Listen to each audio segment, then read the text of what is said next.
చాలామంది ఏం చేస్తారంటే వాళ్ళు చేయరు ప్రార్థన,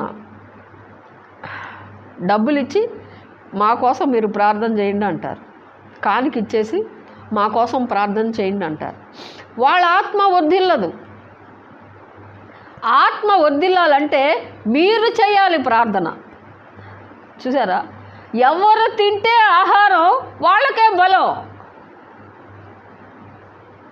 నీకు బలం రావాలండి, పక్కనున్న వాళ్ళు తింటే నాకు ఎలాగొస్తుంది బలం? ఎవరు మట్టుకు వాళ్ళు ఆహారం తింటే ఎవరికి వాళ్ళకి బలం వస్తుంది.